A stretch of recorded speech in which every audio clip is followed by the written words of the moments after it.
Our top story, the 7.7 magnitude earthquake that hit Myanmar and sent strong tremors in Thailand has left behind a trail of death and destruction.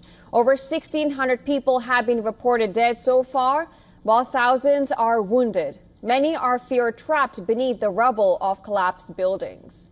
Satellite images show the scale of devastation in Myanmar.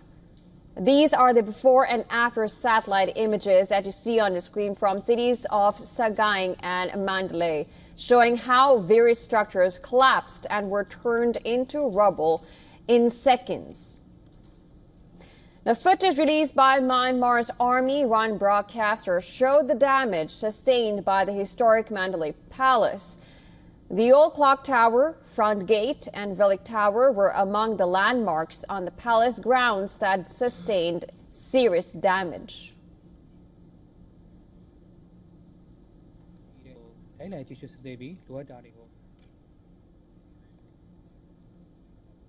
Rescue and relief operations are in full swing in Myanmar. Earlier, rescue workers were seen pulling out a woman from the rubble of a collapsed building.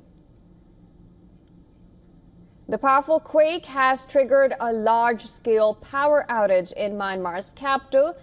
The city was plunged into darkness even as rescue and relief efforts continue.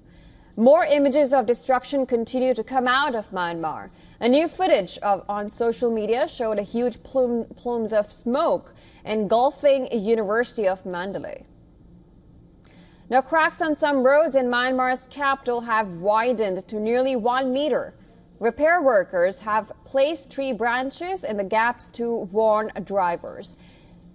Meanwhile, in Bangkok, rescue teams are still looking for survivors at the side of a 30-story skyscraper that collapsed following the powerful quake. 47 people are feared to have been trapped under the rubble, and rescue teams have been seen using excavators and rescue dogs to search through the huge pile of rubble.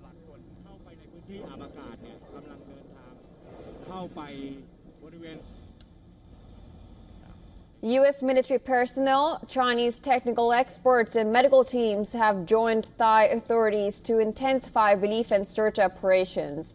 The U.S. Geological Survey estimates that the death toll in Myanmar can exceed 10,000, and losses could surpass the country's GDP.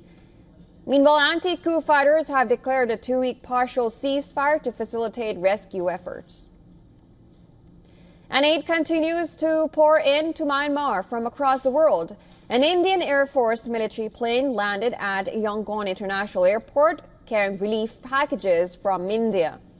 A Chinese rescue team also arrived at Yangon with Russia, Malaysia, and Singapore, also sending plane loads of relief supplies and personnel.